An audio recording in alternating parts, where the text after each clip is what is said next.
Ethan Caldwell stood by the window on the 72nd floor of the glass-clad Apex Innovations Tower, gazing out over the New York skyline, glittering like a polished jewel. At 42, he was the epitome of success, a white American billionaire, CEO of a multi-billion-dollar tech empire who had transformed Apex from a tiny startup into a dominant force in the AI industry. The Patek Philippe watches on his wrist, the bespoke suit hugging his shoulders, and the $20 million penthouse in Manhattan were all testaments to his triumph. But this morning, as sunlight streamed through the bulletproof glass, Ethan felt no pride.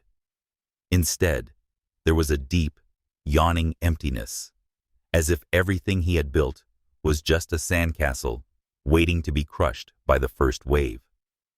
Ethan's penthouse was an architectural masterpiece. White marble floors, minimalist steel and ebony furniture, and million-dollar abstract paintings on the walls. But it wasn't a home.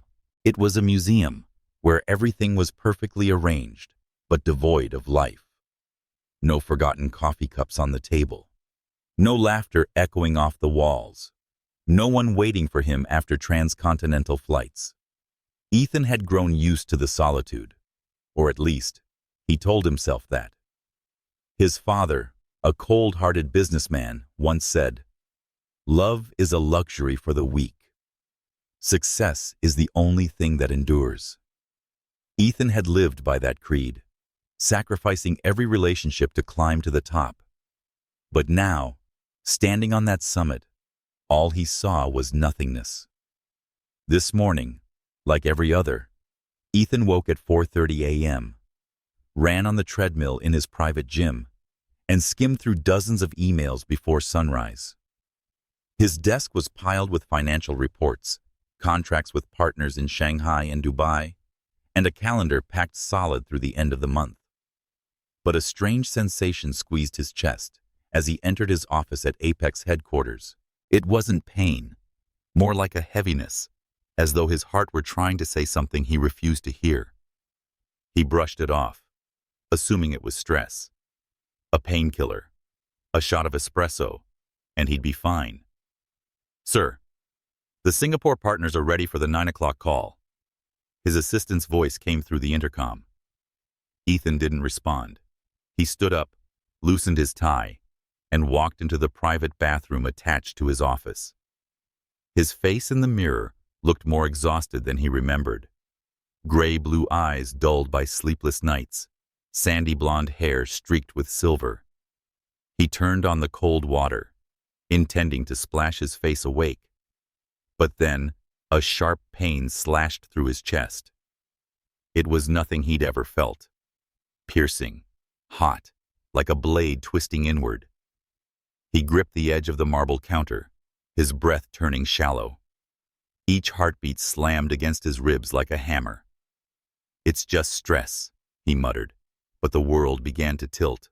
Ethan staggered, reaching unquestioningly for support. But it was too late. His legs gave out, and he collapsed onto the cold marble floor. His head hit the ground with a soft thud, and then everything fell silent.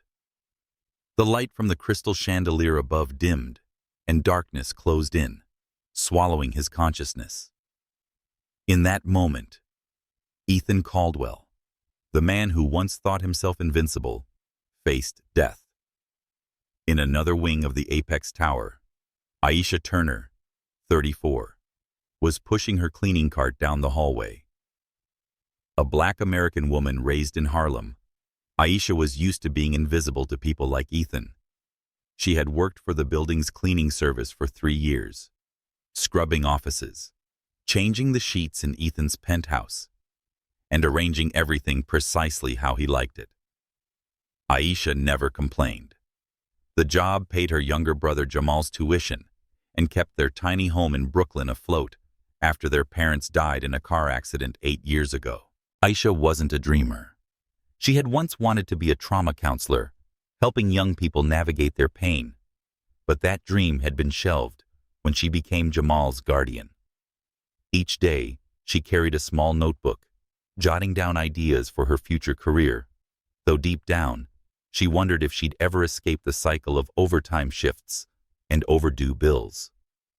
Still, Aisha always wore a smile. She believed that kindness, no matter how small, could change something, even in a world that barely noticed her.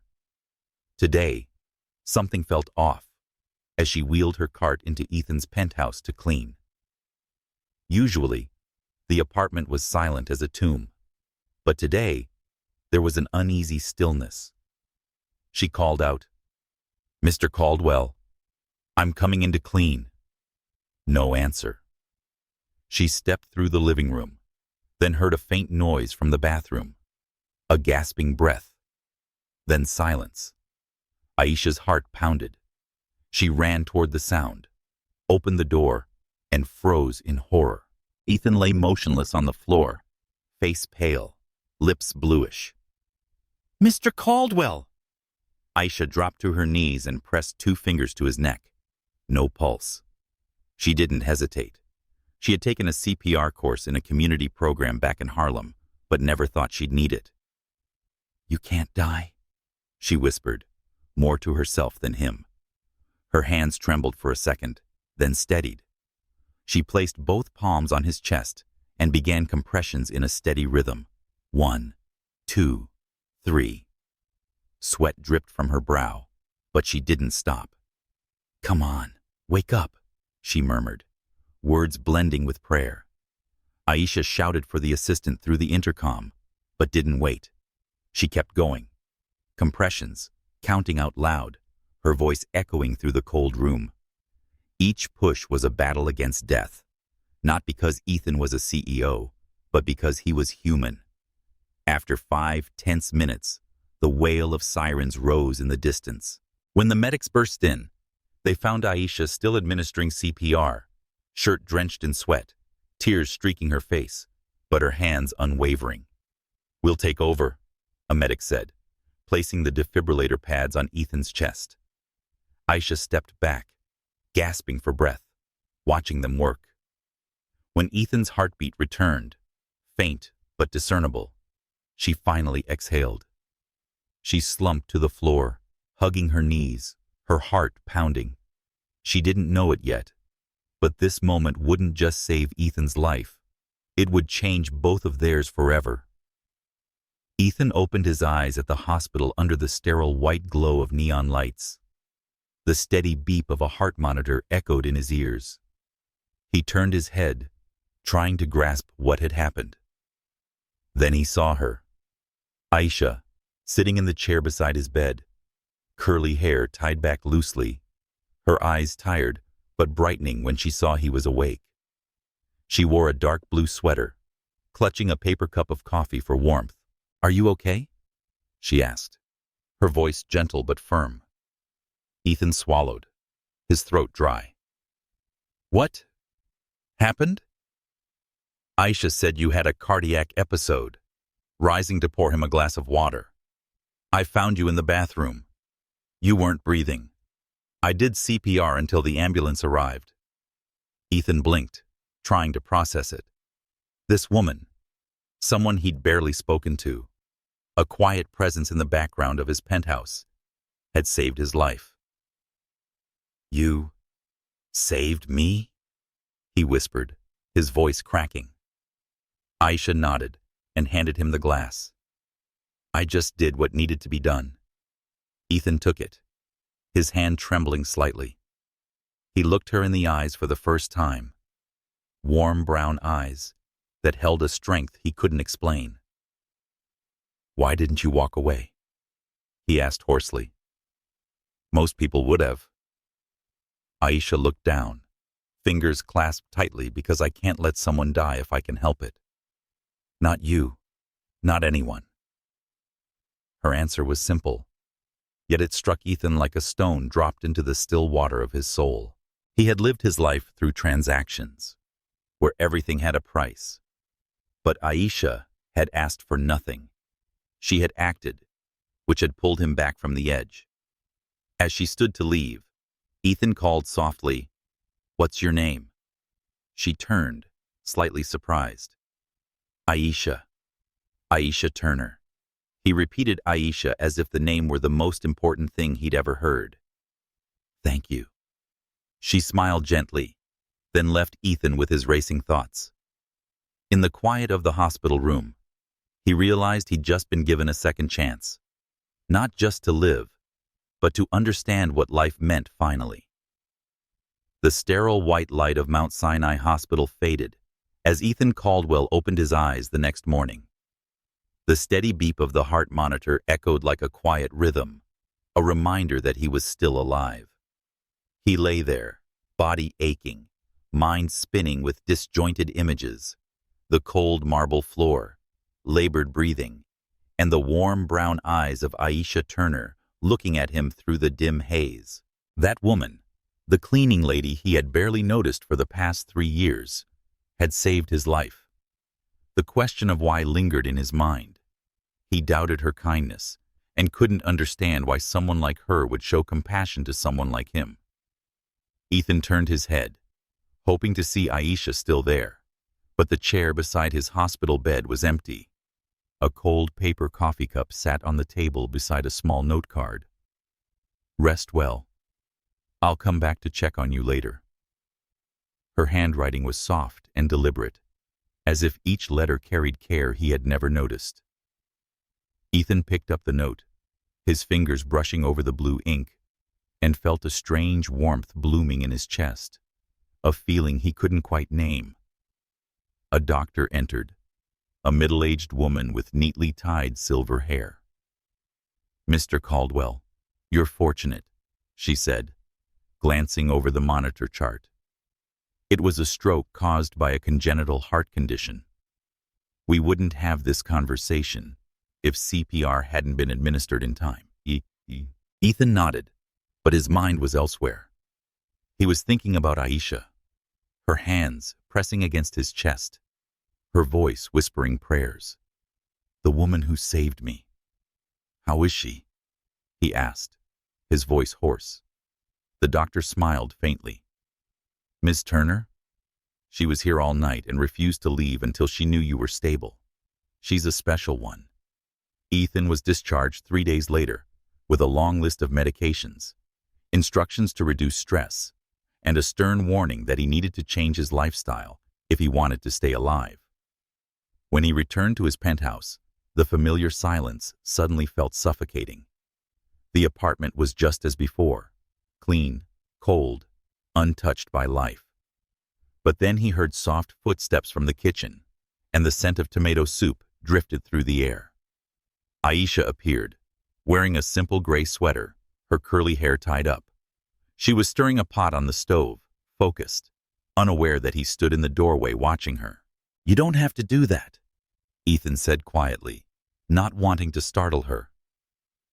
Aisha turned, her eyes widening briefly before she smiled. I know, but my mother always said a hot bowl of soup could heal more than doctors ever could. She placed a bowl of soup on the table next to a plate of toasted bread. Sit. You need to eat. Ethan hesitated, then pulled out a chair and sat down. He looked at her, for the first time. Her face bore soft yet determined features, and her eyes shone with intelligence and a hint of fatigue.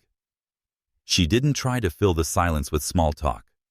She poured him a glass of water with quiet grace. He said you stayed at the hospital all night, not as a question.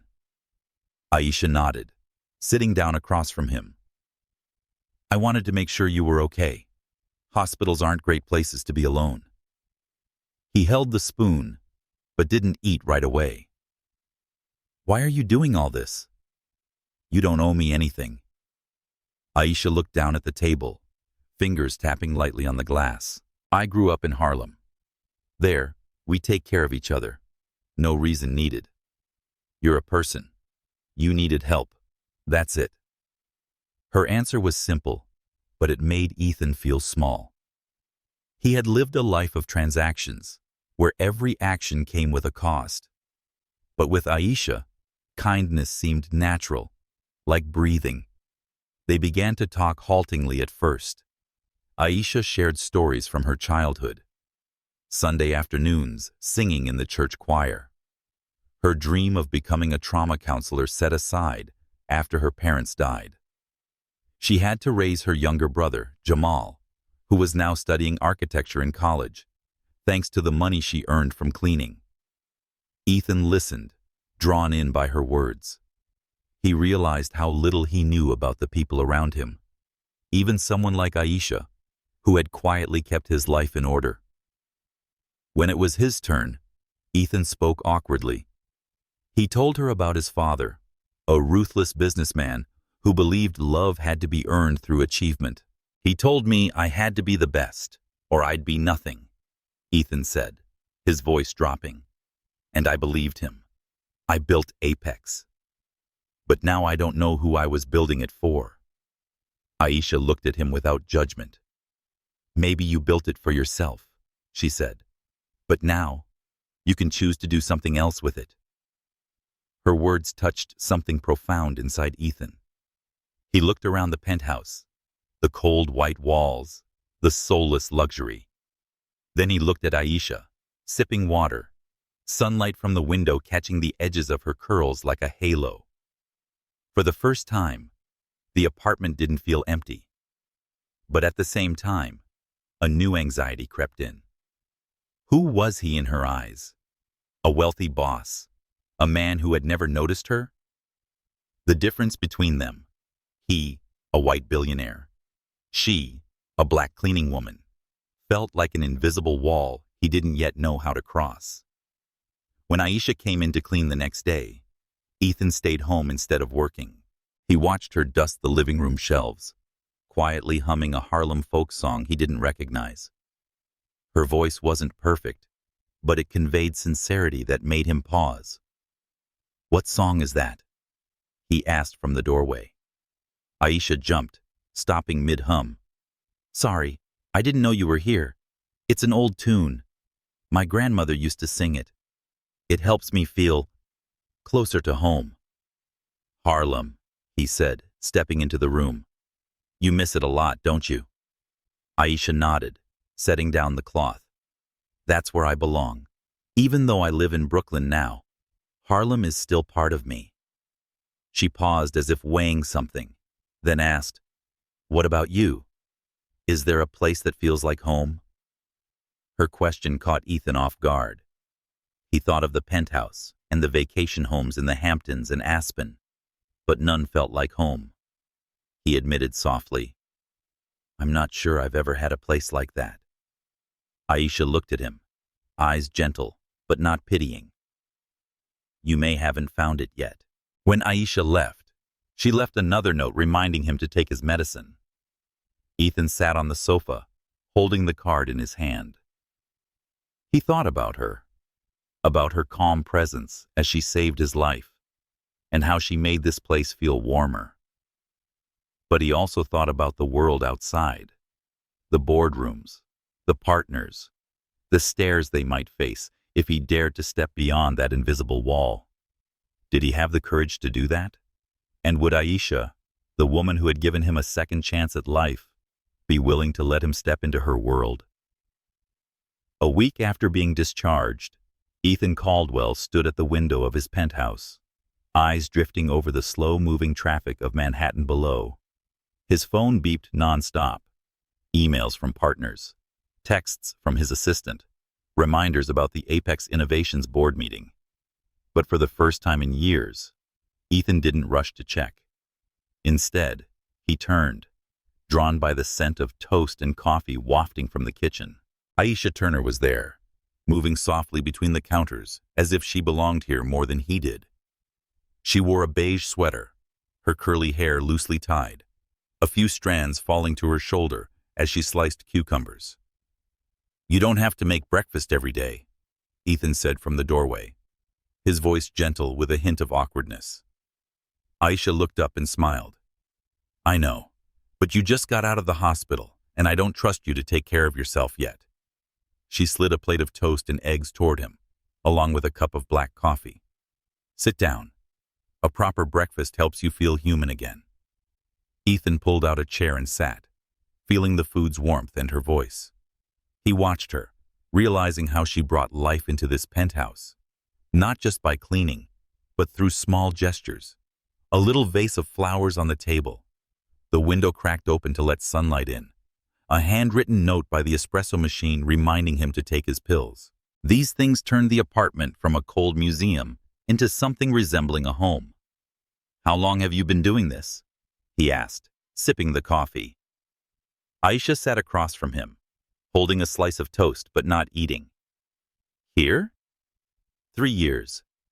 But I've been cleaning since I was 18 after my parents passed. It's how I paid the rent and kept my brother Jamal in school." Her tone was steady, as though it was just part of life, but Ethan could hear a trace of weariness beneath her resilience. "Jamal," he repeated, as if to memorize the name. "What's he studying?" "Architecture," Aisha replied, her eyes lighting up. "He wants to design affordable but beautiful housing, so people like us in Harlem can live better." She paused, then gave a small smile. "He's my big dream, you know? I gave up mine so he could chase his." Ethan stopped eating, his spoon suspended midair. "What was your dream?" Aisha looked down, her fingers tapping the table. "I used to want to be a counselor, help young people, especially girls in Harlem, work through their trauma, like I had to do after my parents died. But then, life had other plans." She shrugged, as if brushing away the sadness. "It's okay. I still find joy in making breakfast like this." A wave of emotion rose in Ethan, admiration mixed with shame. He had lived in the same space with Aisha for 3 years and had never asked about her dreams, or her losses. "You never gave up, did you?" he said quietly. "No matter how hard things got." Aisha looked at him, her eyes sharp but kind. "Giving up is the easiest thing, Mr. Caldwell. But I wasn't raised to do what's easy." Her words left Ethan silent. He thought about his life. The years of relentless work, the sleepless nights building Apex, just proved to his late father that he was worthy. But Aisha, with far fewer resources, had lived for something greater. To care for others, to hold on to hope. He wanted to say something, but his phone rang again, breaking the moment. He glanced at the screen, a call from the board's chairman. He muted it and pushed the phone aside. Aisha raised an eyebrow. "You're not answering? I thought CEOs never miss calls." Ethan chuckled for the first time in days. "I may be learning to miss a few things." In the following days, Ethan deliberately stayed home more often, using recovery as an excuse. But the truth was, he wanted to be near Aisha. She came every morning, bringing with her a calm he hadn't realized he craved. They developed a quiet routine. Aisha prepared breakfast. Ethan sat across from her, and they talked. Her stories of Harlem, street parades, late-night jazz at hole-in-the-wall joints, how her grandmother taught her to bake cornbread, made Ethan smile. In return, he shared about his childhood in Connecticut, growing up in a big, cold house with a father who only cared about balance sheets. One morning, while Aisha was dusting the living room, Ethan received an email from his assistant urging him to return to the office for an urgent meeting. He hesitated, watching Aisha move gently around the room, humming a Harlem folk song. "You have a lovely voice," he said, startling her. "You're embarrassing me." She laughed, though her eyes were warm. "I only sing when I think no one's listening." "I was listening," Ethan said, stepping closer. "And I liked it. You make everything feel more alive." Aisha stopped dusting and looked at him. For a moment, the air between them stood still. But then she turned away, resuming her task as if afraid of something. Ethan felt the invisible distance again. Not just the difference in status or race, but a fear that this closeness might lead to complications neither of them was ready for. He said I had to go to work, though he didn't want to. Will you be here tomorrow? Aisha nodded, though her eyes showed a flicker of hesitation. Like always, Mr. Caldwell. When Ethan walked into Apex headquarters, he was pulled back into the familiar machine. Meetings, numbers, sterile handshakes. But this time, his mind wasn't there. He thought about Aisha, how she had made his penthouse livable, how she looked at him not as a CEO, but as a human being. During lunch break, he overheard an assistant whispering to a colleague, "That maid. Did she stay at the hospital all night? I must be hoping for a raise." The words made Ethan's blood boil. He wanted to confront them, but then he realized that his world, filled with prejudice and shallow judgment, was the same one Aisha had to face daily. That evening, when he returned home, Ethan found a new note on the kitchen counter. "Don't forget your meds. And try some jazz tonight. It's good for the soul." He smiled, but a weight pressed on his chest.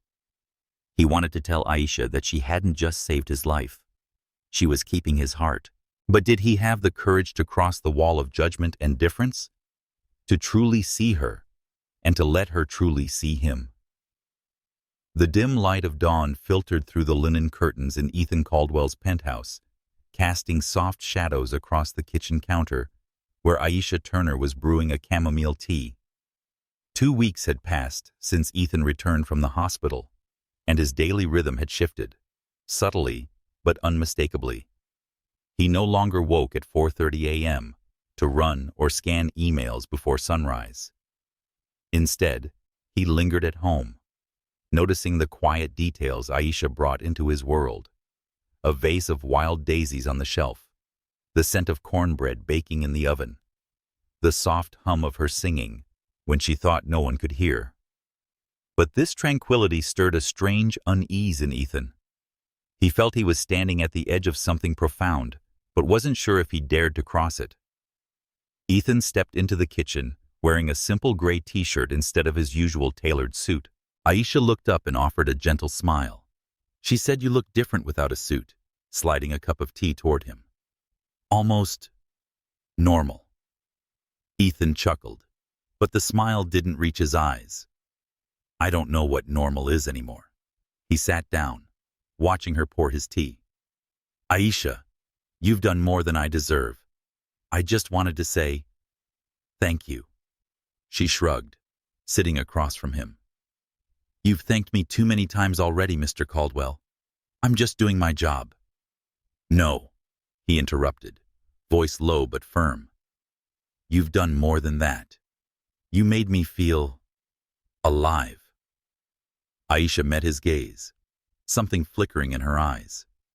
She opened her mouth as if to respond but said nothing, turning instead to stir her tea.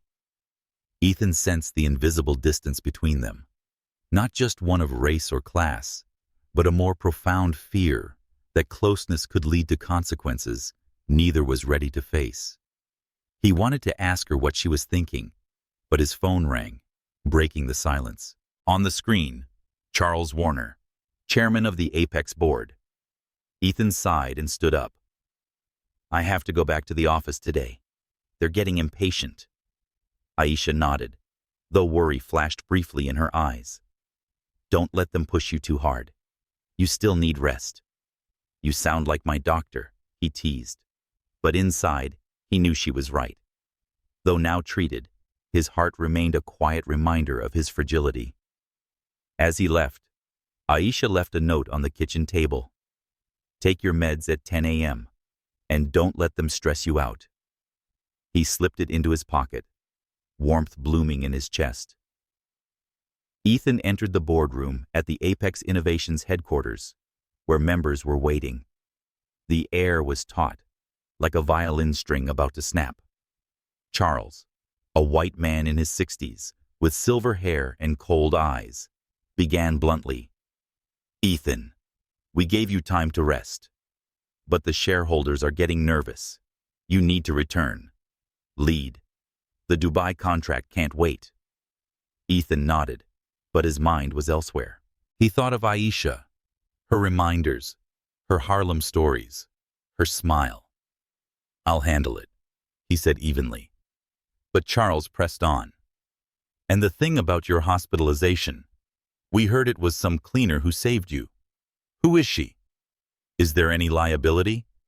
We don't need a scandal." The words made Ethan's blood rise. "She's not a cleaning lady in the way you're implying," he said coldly. "She's the woman who saved my life. There's no liability, no scandal, just compassion."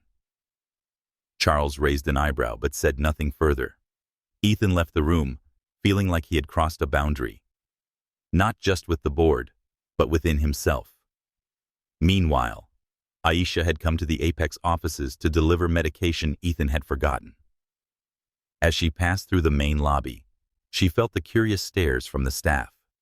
A young assistant, Emily, stopped her with a plastic smile. "You're Aisha, the one who saved Mr. Caldwell? Impressive. But you know, he's the CEO. Don't expect a medal." Aisha kept her composure, but the words stung like a knife. "I don't expect anything," she said, voice steady but sharp. "I just did what was right." She turned away, but a wave of doubt rose inside her. She was used to being underestimated, but the idea that her kindness was being misread and twisted wounded her. Did Ethan see her like that too? Was she allowing herself too close to a world that would never truly accept her? When Aisha returned to the penthouse to clean that evening, Ethan was waiting. He noticed her expression had changed. The usual warmth was gone, replaced by something guarded. "Is something wrong?" he asked, stepping closer. Aisha hesitated, then said, "I brought your medication today. Someone at your office assumed I only did it to get attention. I don't need your thanks anymore, Mr. Caldwell. I want things to be clear." Ethan was stunned. "Aisha, I've never thought that. What you've done matters more than any contract or boardroom meeting I'll ever attend." He paused, searching for the right words. "I'm sorry you had to hear that. I'll take care of it." Aisha looked at him, her gaze softening but still cautious.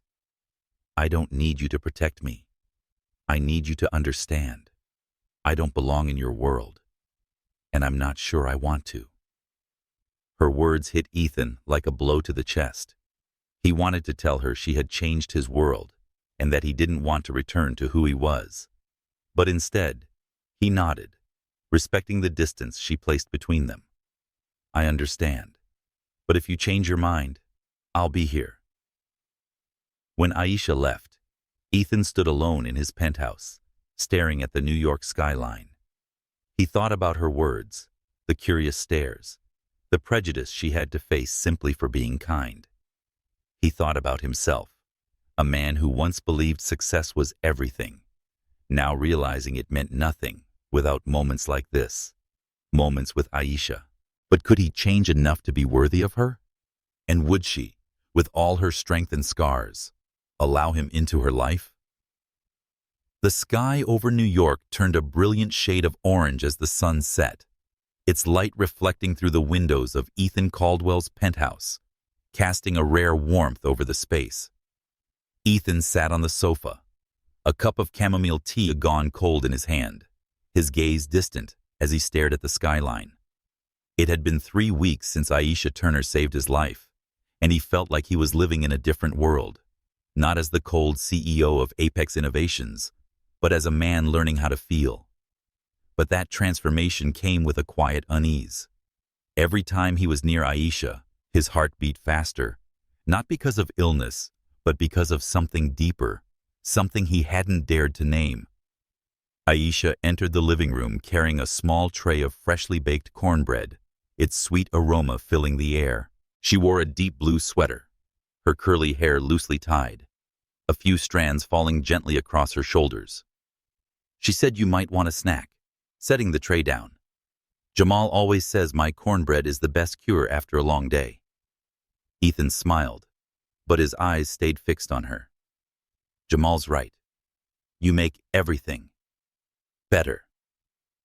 His words carried a sincerity that made Aisha pause, her hand hovering over the tray. She looked at him, briefly startled, then turned away, pretending to adjust the plates. Ethan said you don't have to do that. Rising and stepping closer. Stay. Sit with me. Aisha hesitated, nodded, and sat on the sofa, leaving just enough space between them to keep a boundary. The air between them was heavy, not with tension, but with unspoken things. Ethan studied her, noticing how she bit her lip when nervous, and her fingers intertwined to still their restlessness. Aisha, he began softly, I can't stop thinking about what you said the other day about not belonging to my world. But I want to understand you. Understand. Aisha exhaled, her eyes drifting past him toward the window. You don't get it, Mr. Caldwell. Your world, your meetings, office, assistant, and how they look at me. They see a maid. I don't blame them. That's how the world works. But I don't want to get hurt trying to enter a place I'm not welcome. Her words cut deep. Not because they were cruel, but because they were true. Ethan felt a flush of anger, not at her, but at himself and the world that made her feel this way.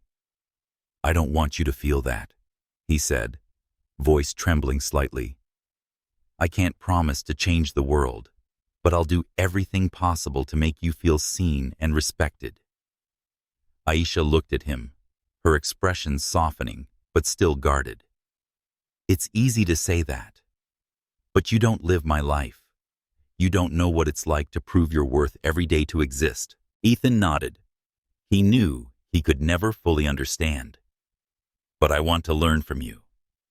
As Aisha was getting ready to leave that evening, Ethan called after her. Wait, I have something for you. He walked over to the bookshelf and pulled out 3 introductory psychology books, titles he had ordered after she told him about her dream of becoming a counselor. I thought you might like these. To start again, if you want. Aisha touched the book covers, her fingers trailing over the titles. She said you didn't have to do this, but her voice trembled. Why are you doing this? Because you gave me a second chance to live, Ethan replied, stepping closer. I want you to have a second chance to dream. At that moment, as his hand brushed hers while handing her the books, a current passed between them. Aisha looked up, her gaze locking with his. Time seemed to stop. Ethan felt his heart pound, not from illness, but from her. He wanted to move closer, to say she was the most essential thing in his life now. But Aisha pulled her hand back and stepped away. I need time, she whispered. This is a lot. Ethan nodded, even as disappointment swelled inside him. I'll wait, Aisha, as long as it takes. She gave a faint smile, clutching the books to her chest, then walked out, leaving Ethan suspended in a mixture of hope and fear.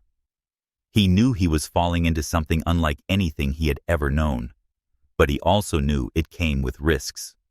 Not just for him, for her too. Ethan returned to the Apex office the next day, but his thoughts stayed with Aisha. During a meeting, he overheard a colleague, Mark, making a sarcastic remark about the hero maid. Ethan cut in sharply, his voice like ice. Her name is Aisha Turner, and she deserves more respect than anyone in this room. The room fell silent. Mark mumbled an apology, but Ethan knew such words didn't disappear easily, and they could hurt Aisha more than she let on. Meanwhile, Aisha sat on the bus to Brooklyn, holding the books Ethan had given her tightly. She thought about how he looked at her, not as a maid, but as a woman with dreams and a story. But she also thought about Harlem, about the harsh lessons of life, that women like her were rarely welcomed in the worlds of men like Ethan. When she got home, Jamal noticed the change in her. You okay? He asked, sitting beside her on the sofa. Just thinking, Aisha replied, opening one of the books. About what could happen, and what probably shouldn't. Jamal frowned. Is this about that billionaire guy? Sis, be careful. People like him. They don't live like we do. Aisha nodded, but deep inside her, a small seed of hope had begun to grow, no matter how much she tried to suppress it. That night, Ethan stood alone in his penthouse, gazing at the glowing city. He thought of Aisha, the books, and the moment their hands touched. He knew he was at a crossroads, to continue living as he always had, in a safe, sterile world, or to take a risk and step into something new, where he could lose everything, or find everything. He picked up his phone, intending to text her, but paused. Instead, he opened a Harlem jazz track she once mentioned, letting the soft saxophone fill the space. And in that music, he felt closer to her, even if, for now, she lived in a world just out of reach. The chandelier sparkled overhead in the grand hall of the Plaza Hotel, where New York's elite gathered for the annual Future Education Fund Gala. Ethan Caldwell, dressed in a perfectly tailored black tuxedo, stood in the corner of the room, a glass of champagne in hand, untouched. The crowd around him, CEOs, investors, and media darlings, chatted animatedly, but Ethan's thoughts were fixed on Aisha Turner. Tonight, he had invited her not as a staff member but as his guest, his companion. It was a decision that made him both nervous and determined. He wanted the world to see her, not as the maid who saved him, but as someone who mattered deeply to him. Aisha stepped into the hall, and time seemed to slow. She wore a sapphire blue evening gown, the silk fabric flowing effortlessly, accentuating her warm brown skin. Her natural curls were worn loose, adorned with a few delicate shimmering pins. She wore minimal makeup, just a touch of red lipstick, but her authenticity made her stand out among the overstyled faces in the room. Ethan's heart pounded. You look stunning, he said, approaching her, his voice rough with emotion. Aisha smiled, though her eyes held a flicker of apprehension. She whispered, I feel like I just stepped into a movie that isn't mine. Are you sure about this? I've never been more sure, Ethan replied, offering his arm. You don't have to be anyone but yourself. They entered the crowd, Aisha's hand resting gently on Ethan's arm. Curious eyes immediately turned toward them. Some smiled politely, but Ethan noticed the sideways glances and the murmurs behind champagne flutes. He straightened his back and gave Aisha's hand a gentle squeeze as if to reassure her. They stopped at the table of Charles Warner, chairman of the Apex board, who was deep in conversation with a Japanese investor. Charles glanced at Aisha, surprise flickering across his face before he offered a stiff smile. Ethan, won't you introduce us to your companion? This is Aisha Turner, Ethan said clearly and proudly, the woman who saved my life and a very special friend. Aisha nodded and offered a gentle smile. A pleasure to meet you, Mr. Warner. Charles raised an eyebrow, his tone tinged with condescension. Ah, you're the hero from the hospital story. Quite something. And what line of work are you in, Miss Turner? Besides, cleaning, of course. The air tensed. Aisha took a breath, composed but firm. Ethan felt her hand tighten slightly in his. Before he could speak, Aisha responded, her voice calm but sharp. At the moment, I support those who need me, like Mr. Caldwell when he needs help. But I'm also studying to become a counselor and help young people in Harlem rediscover hope. That's the work I'm aiming for. Charles looked taken aback, unprepared for her poised reply. The Japanese investor smiled and nodded with approval. "A noble goal," he said. Ethan looked at Aisha with deep admiration, but he also saw something flicker behind her eyes, a quiet sadness. It was as if, once again, she had to prove her worth in a room that had already judged her. As they moved through the crowd, a photographer from the New York Chronicle approached, camera flashing. "Mr. Caldwell, is this your new date? What a fascinating story. From housekeeper to charity gala." The reporter grinned, but the words were a dagger. Aisha froze, and Ethan felt fury rise inside him. "Her name is Aisha Turner," he said, his voice steel. "And she's here because she matters to me, not because of some story. If you want to write something, write about the charity, not our private lives." The reporter backed off, apologizing quickly. Ethan turned to Aisha, who lowered her gaze and gripped her small clutch tightly. "I'm sorry," he said quietly. "I didn't expect it to be like this." Aisha looked up, her eyes reflecting hurt and strength all at once. "I've heard things like that before. But here, with all these eyes on me, I'm not sure I belong, Ethan." It was the first time she used his name, not Mr. Caldwell, and the sound of it made his heart tremble. "You belong anywhere you choose," he said, taking her hand. "And I want you here, with me." They found a quiet corner near the balcony, away from the noise. Aisha leaned against the railing, looking out at the glowing city below. "When I was little," she said softly, "I used to dream of standing somewhere like this, in a beautiful dress, feeling important. But now that I'm here, all I want is to return to Harlem, where I don't have to explain who I am." Ethan stood beside her, not touching her, but close enough for her to feel him there. "I can't change how people see you," he said, "but I can change how I treat you. And I promise, Aisha, I'll do everything possible to make you feel valued." Aisha turned toward him, searching his eyes, for sincerity, perhaps for a promise that wouldn't break. "Aren't you afraid?" she asked. "Of what people will say? About someone like you? With someone like me?" Ethan took a deep breath, feeling the weight of her question. "I am," he admitted, "but not because of what they'll say. I'm afraid of losing you. Scared. I'm not good enough for you." His words left Aisha quiet. She looked at him, and for a moment, the wall between them seemed too thin. She said nothing, but her hand gently touched his, a small gesture filled with meaning. They stood there, under the lights and the music, needing no more words. When the gala ended, Ethan drove Aisha home to Brooklyn. In the car, she sat silently, the silk of her dress shimmering under the streetlights.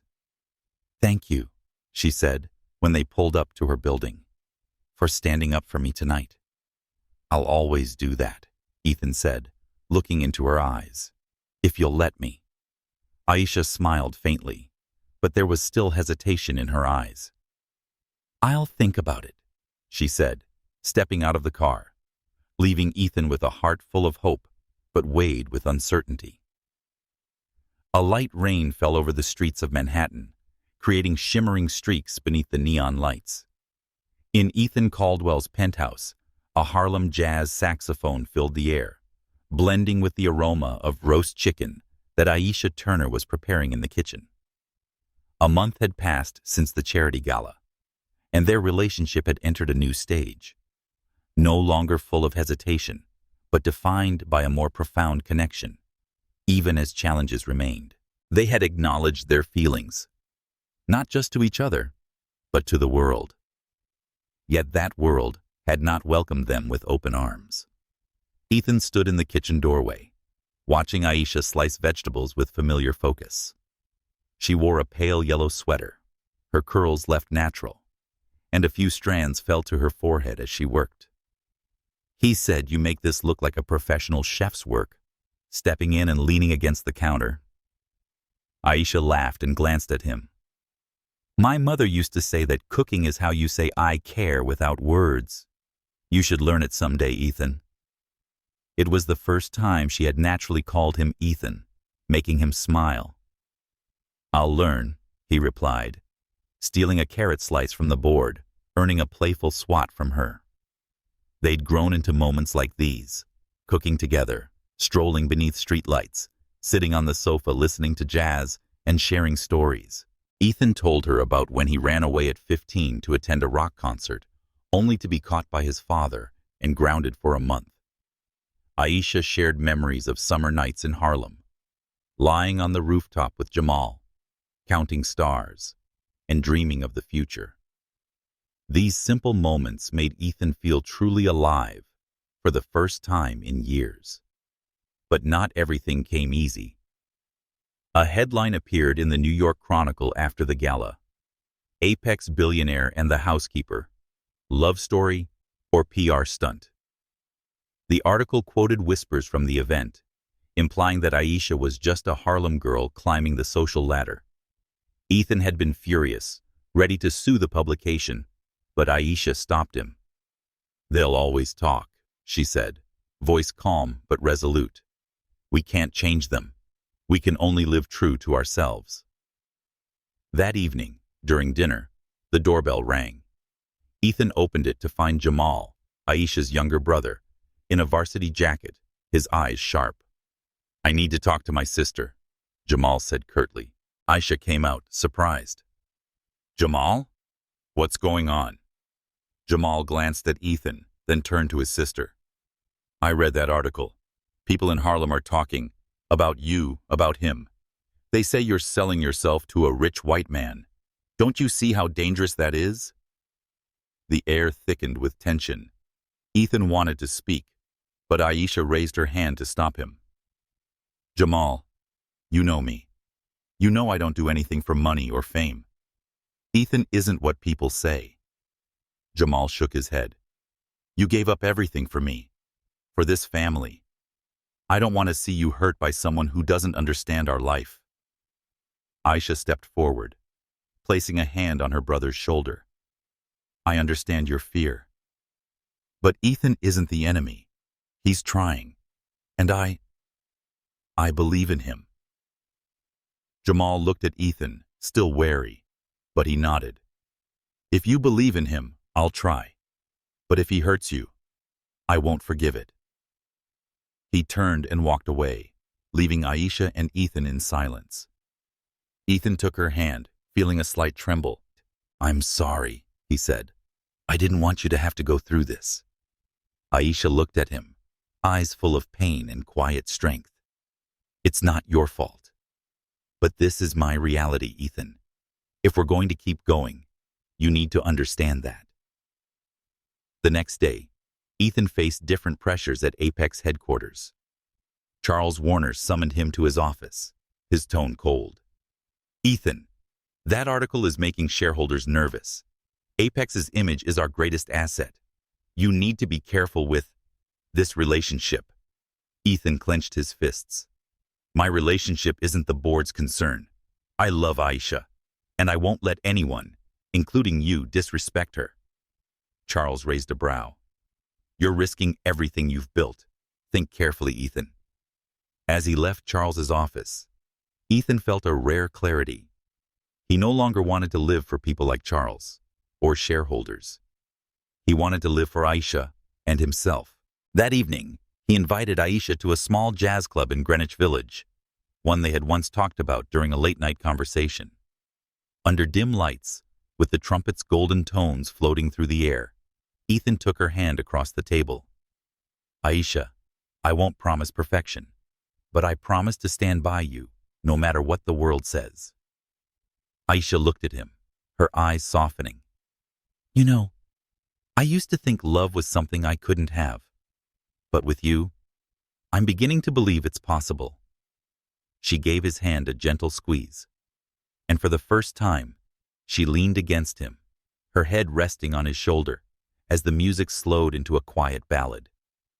When they left the club, the rain had stopped, leaving behind puddles that shimmered on the sidewalk. Ethan drove Aisha back to Brooklyn, and when the car stopped in front of her building, she turned to him. "Thank you, Ethan, for making me feel seen." "You've always been seen, Aisha," he replied, looking into her eyes, "and I won't stop showing you that." Aisha smiled, then leaned in to kiss him softly before stepping out. Ethan watched her walk into the building, his heart pounding. He knew they were stepping into a road filled with obstacles, but for the first time, he felt ready to face it all, as long as she was by his side. The gentle light of early autumn streamed through the window of Ethan Caldwell's penthouse, casting a soft glow on the kitchen counter where Aisha Turner was slicing apples for a fruit salad. 3 months had passed since they made their relationship public, and Ethan and Aisha's lives had become intertwined in ways neither had expected. Evenings spent cooking, late-night walks under New York's streetlights, and long conversations about dreams had become part of their shared rhythm. But this morning, Aisha moved more slowly than usual. Her face showed a hint of fatigue, and her gaze drifted. Standing in the kitchen doorway with a cup of coffee in hand, Ethan noticed the difference. "You okay?" he asked, concern in his voice. Aisha nodded, but her hand paused mid-slice. "Just a little tired. I've been working too much." She wore a loose gray sweater, her curls tied back, but the usual brightness in her seemed dimmed. Ethan stepped forward, set down his cup, and gently took her hand.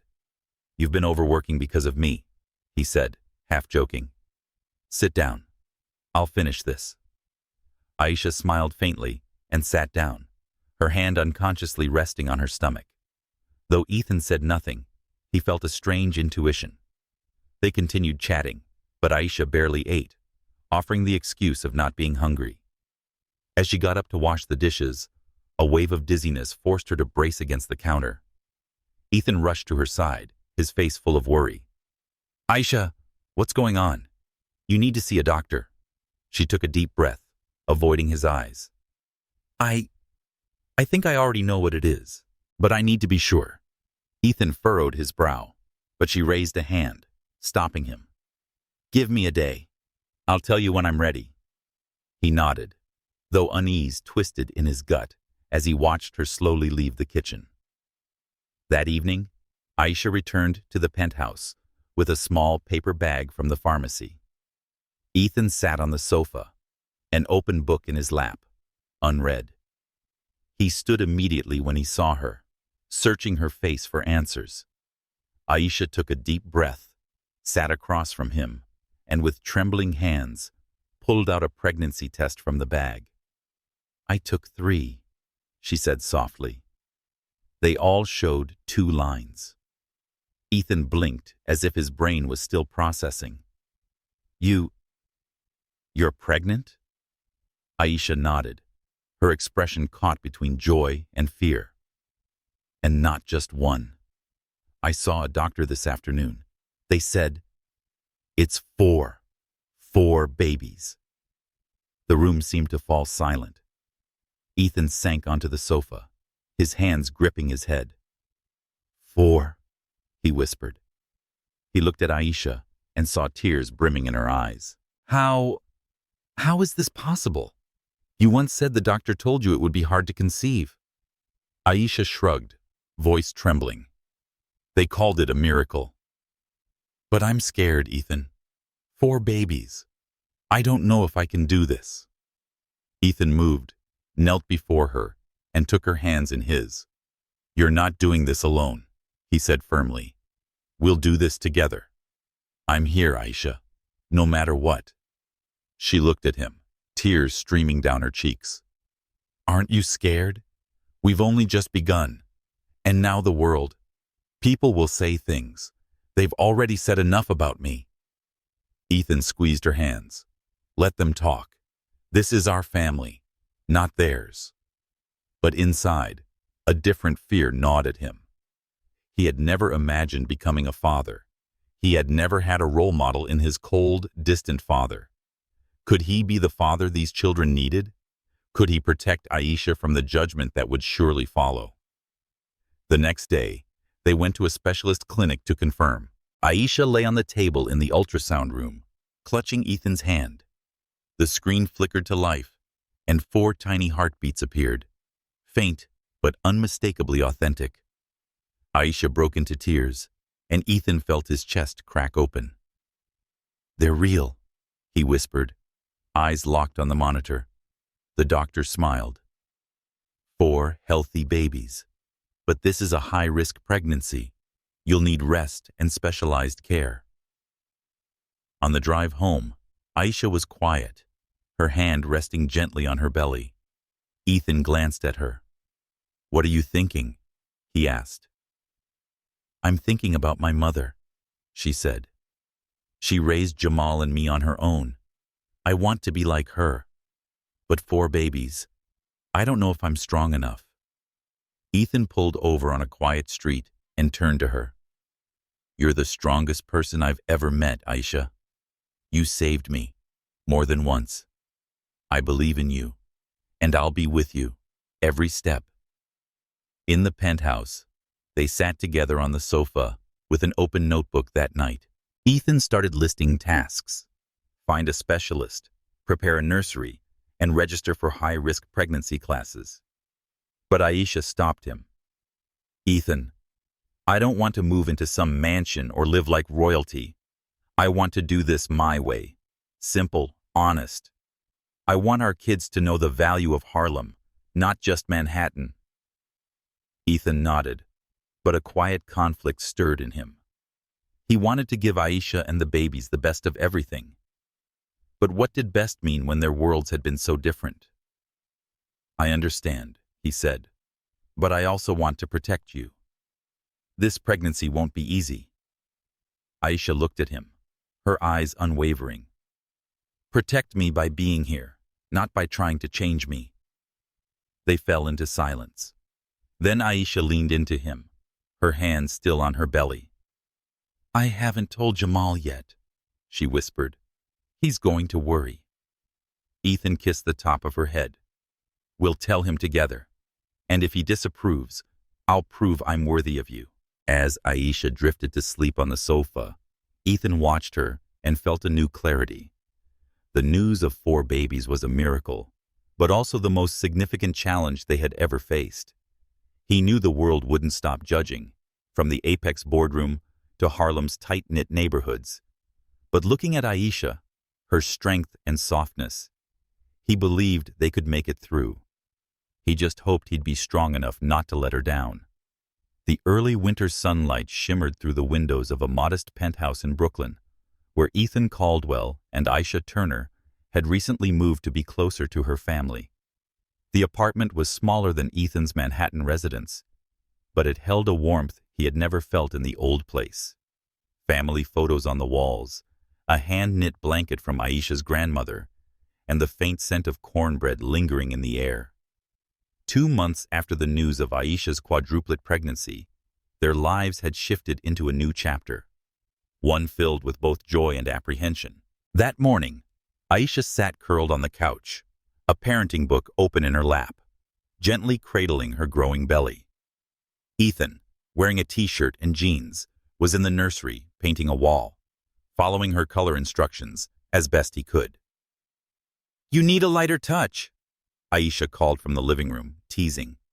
"You're painting a barn, not a baby's room." Ethan turned around, a streak of white paint on his cheek, grinning. "I'm a CEO, not an artist, Miss Turner. But I'm trying. For our babies." He walked over and sat beside her, wiping his hands on a towel. "How are you feeling today?" Aisha put her book down, her gaze softening. "Tired, but okay. They've started kicking. It feels like a whole jazz band in my stomach." She took Ethan's hand and placed it on her belly. A tiny kick made him jolt slightly, his eyes lighting up. He whispered in awe that they were strong, just like their mother. Behind Aisha's smile, however, hid a quiet worry. Carrying quadruplets was no small feat. She struggled with fatigue and leg cramps and needed constant medical monitoring. Seeing her growing discomfort, Ethan had reduced his hours at Apex Innovations and worked remotely to stay close. He enrolled in high-risk pregnancy classes, read books on newborn care, and even signed Aisha up for an online psychology course so she could continue pursuing her dream. But sometimes, his efforts clashed with Aisha's desire for independence. One afternoon, they arrived at Mount Sinai Hospital for a routine ultrasound. Aisha lay on the table in the exam room, gripping Ethan's hand tightly. The screen flickered on, but the doctor, a kind-eyed woman in her 50s, frowned slightly. "3 of the babies are developing well," she said, "but the 4th has a slightly weak heartbeat. We'll need to monitor this very closely." The words hit like a blow. Aisha tightened her grip on Ethan's hand, tears welling in her eyes. "Will the baby be okay?" she asked, voice trembling. The doctor nodded, but without complete certainty. "We'll do everything we can, but you'll need complete rest." On the ride home, Aisha sat silently, staring out the window. Ethan drove with a heavy heart. "We'll get through this," he said, trying to sound steady. "I'll bring in the best doctors and do anything you need." Aisha turned toward him, her eyes filled with sadness and something sharper. "Not everything can be solved with money, Ethan. I'm scared of losing a child. I'm afraid I'm not strong enough to be a mother to 4. Her words struck deep.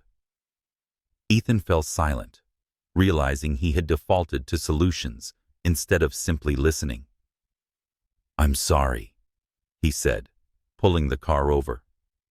"I want to protect you, but I don't know if I'm doing it right. Teach me, Aisha.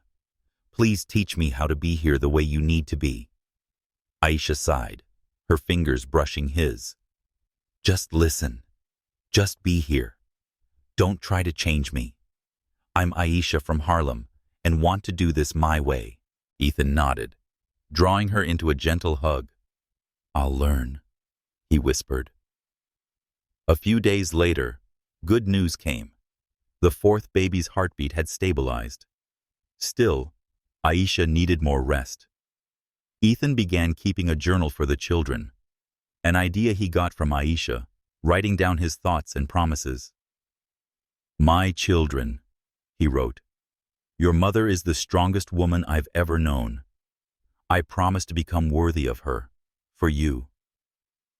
Meanwhile, Aisha started writing letters to the babies, sharing stories of Harlem, their grandmother, and the values she hoped to pass on. One evening, she read aloud a passage to Ethan. "You'll grow up knowing that love isn't built from wealth or fame, but from how we care for one another." Ethan listened, his love for her growing deeper than he thought possible. But the outside world didn't soften. Another tabloid article surfaced, implying Aisha had trapped Ethan with the pregnancy. After reading it, Jamal showed up at his sister's door, worry etched across his face. "People are saying awful things, sis. Is he here for you?" Aisha took his hand. "Ethan isn't perfect, Jamal, but he's trying, and I believe in him." Jamal nodded, but his eyes were still protective. "If he ever hurts you, you know I'm here." Ethan and Aisha sat on the balcony that night, gazing over Brooklyn. She rested her head on his shoulder, hand cradling her belly. "I used to think I couldn't be a mother," she said. "But when I feel them kick, I know I'd do anything for them." Ethan kissed her forehead. "You've already done everything for me. I want to return the favor, for you and them." Back inside, Ethan played a Harlem jazz track, and they danced slowly in the living room. Their laughter mingled with the weight of their fears. The world might still judge, but in that moment, all that existed was the two of them, and 4 tiny heartbeats growing stronger by the day, promising a future they were ready to fight for. A thick gray sky hung over Brooklyn, mirroring the tension that filled the small apartment shared by Ethan Caldwell and Aisha Turner. It had been 8 months since Aisha learned she was carrying quadruplets, and every day since had been a delicate balance between hope and fear. That morning, Aisha felt different. Not the usual mild cramps, but sharp, persistent pain. Sitting at the edge of the bed, she held her belly and tried to breathe through it. From the kitchen, Ethan heard her soft call, "Ethan, I think it's time." He rushed into the room, his face pale as he saw Aisha clutching the bedsheet, sweat beading on her forehead. "Are you sure?" he asked, though he already knew the answer. She nodded, her voice trembling but steady. "They're coming." Ethan didn't hesitate. He grabbed the hospital bag they had packed weeks before, helped her to her feet, and called Mount Sinai. He said we were on our way, trying to stay calm as his heart pounded in chaos. In the car, Aisha leaned back, breathing through each contraction. Ethan kept glancing at her while driving, trying to keep his voice steady. "You've got this, Aisha. We're about to meet our babies." She offered a faint smile, but worry lingered in her eyes. "I'm scared, Ethan. If something goes wrong, I can't lose them." He squeezed her hand. "Nothing's going to go wrong. I'm right here, and you are the strongest person I know." At the hospital, the medical team was ready. Due to the high-risk nature of the pregnancy, a C-section was scheduled. Ethan dressed in surgical scrubs, standing at her side, gripping her hand as the procedure began. The room filled with the beeping of machines and the steady voices of the surgical team. Aisha lay still, eyes clenched, lips tight as strange sensations rippled. Ethan leaned close, whispering, "You're doing amazing. Just a little more." Time slowed. Then, one piercing cry cut through the air. "Baby one, a girl," a nurse announced, lifting a tiny figure wrapped in a soft blanket. Aisha opened her eyes, tears spilling instantly. Before she could speak, another cry rang out, then another, and another. 4 cries, like 4 miracles. 2 girls, 2 boys, the doctor confirmed warmly. All healthy. Ethan felt his knees weaken, but he didn't look away from Aisha. He bent down and kissed her forehead, voice breaking. "You did it, Aisha. They're here." She smiled through tears. "We did it." In the recovery room, Aisha lay exhausted but glowing. The babies were brought in, each wrapped in pastel-colored blankets. Ethan held the first girl, Zoe, feeling her delicate weight in his arms. Her tiny lips resembled Aisha's, and his heart melted. "Hi, Zoe," he whispered, voice trembling. Aisha cradled the first boy, Malik, her eyes locked on his face, memorizing every detail. But the joy was tinged with worry. A nurse explained that due to their early birth, the babies would need to stay in the NICU for a few weeks. Aisha nodded, but Ethan could feel her hand tighten around his. "They'll be okay, right?" she asked softly. He nodded, needing the reassurance himself. "They're yours. They'll be strong." They named the remaining 2 Amara and Caleb. "Zoe means life," Aisha explained gently.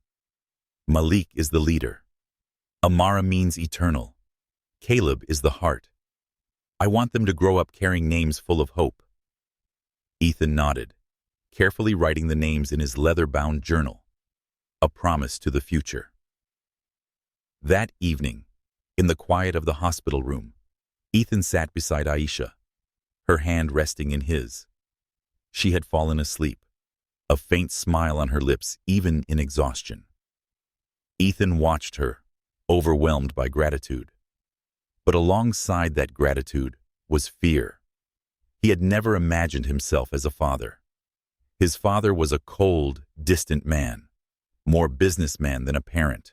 Could he be the father Zoe, Malik, Amara, and Caleb needed? Could he shield Aisha from the judgment that still lingered outside these walls?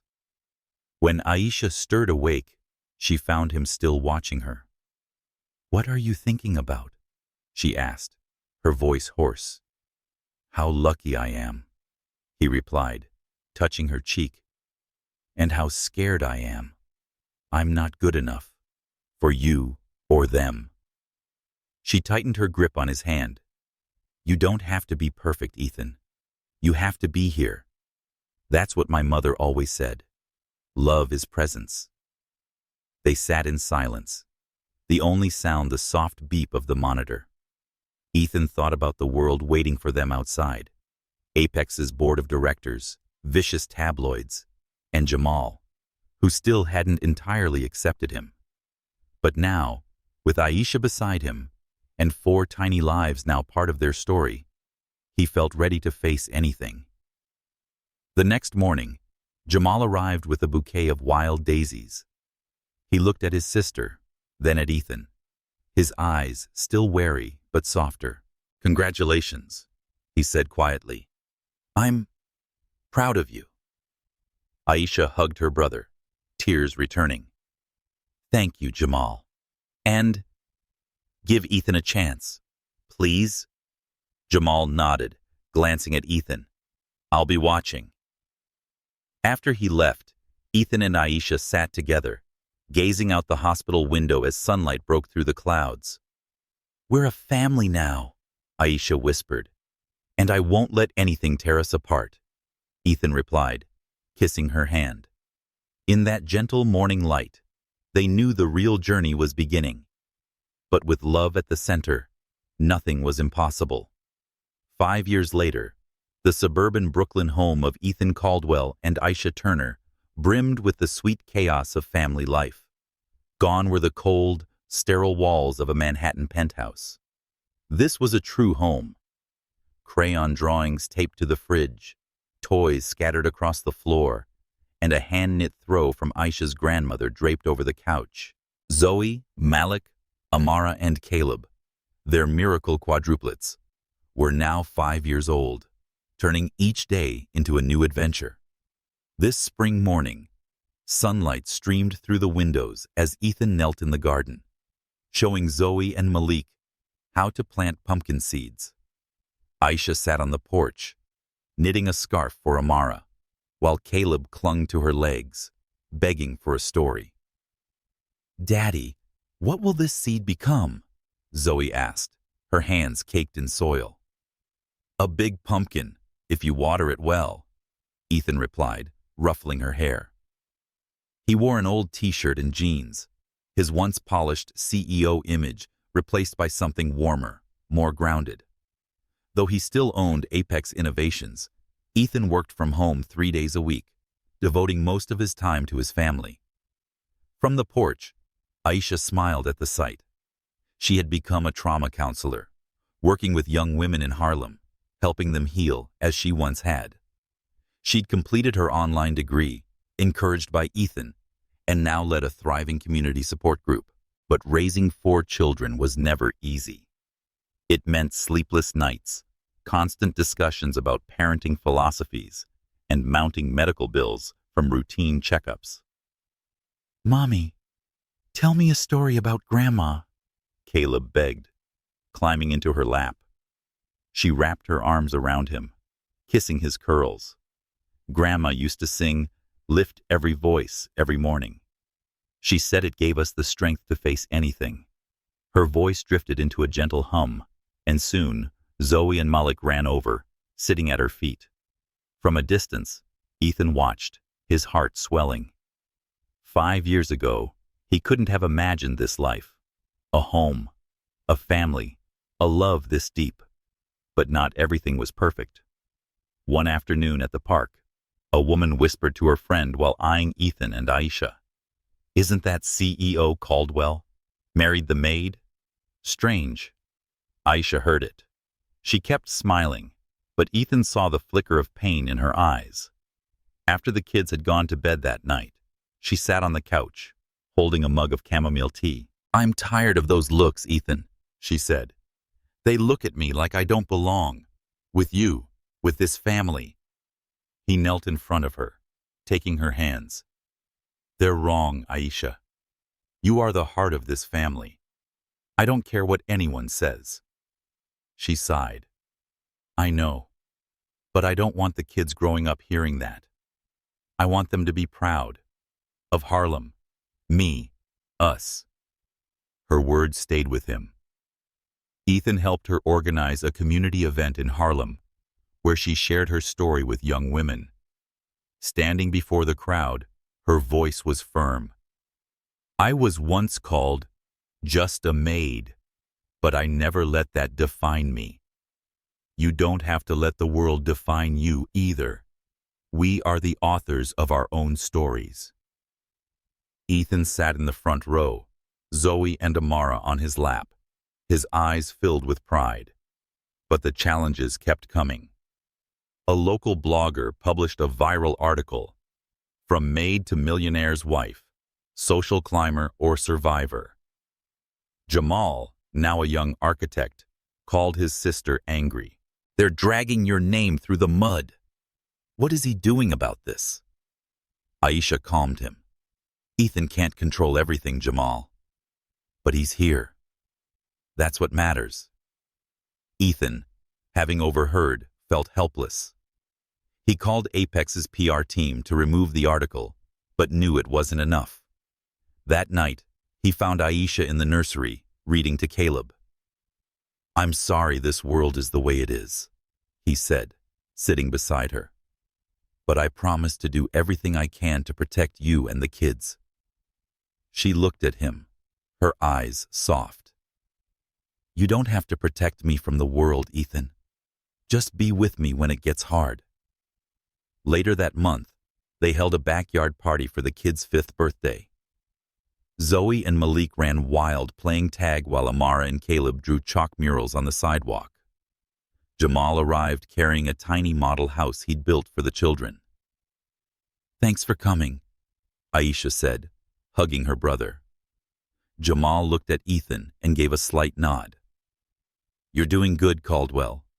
Just don't make her cry." Ethan raised his hands in surrender. "Never." As the moon rose, Ethan and Aisha sat on the porch swing, watching the children laugh. "Ethan said you gave me a life I never dared to dream of," taking her hand. "And you gave me the courage to live my truth," Aisha replied, resting her head on his shoulder. In the sound of their children's laughter, they knew that no matter how harsh the world outside could be, this family, built on love and resilience, was unshakable. The Brooklyn sky glowed gold with the light of sunset, casting a warm hue over the home of Ethan Caldwell and Aisha Turner. 6 years had passed since Aisha saved Ethan's life, and their home had become a symbol of love, resilience, and rebirth. Tonight, laughter rang through the backyard as Zoe, Malik, Amara, and Caleb, now 6 years old, played tag between rows of wild daisies. Dressed in a linen shirt, operated from the grill, and flipping burgers with practiced ease. In a cotton blue dress, Aisha sliced watermelon while humming Lift Every Voice. This wasn't just a family cookout. It was the launch day of Aisha's memoir, From Harlem to Hope, a raw, luminous account of her journey from housekeeper to therapist, pain to love. Ethan watched her with pride surging in his chest. Aisha was more than his wife, more than the mother of their children. She was a woman who inspired others. Her book spoke of Harlem, of growing up in poverty, the day she saved him, and how their love survived judgment and odds. "You did it," Ethan whispered, wrapping his arms around her from behind. "I know it wasn't easy." Aisha leaned back into him, smiling. "Not easy, but worth it. I want our kids to know they can write their own stories, no matter what the world says." But the path to this moment had been anything but smooth. When Aisha first began writing, some in Harlem criticized her, accusing her of flaunting her life with a billionaire. A local paper dismissed her memoir as an unrealistic fairy tale. Even Jamal, her brother, voiced concern. "People will dig up your past again, sis," he warned. Aisha reassured him. "Jamal, I'm not writing to please anyone. I'm writing to remind girls like me that they have every right to dream big." Ethan supported her every step, from finding a publisher to arranging community readings. But he faced pressure too.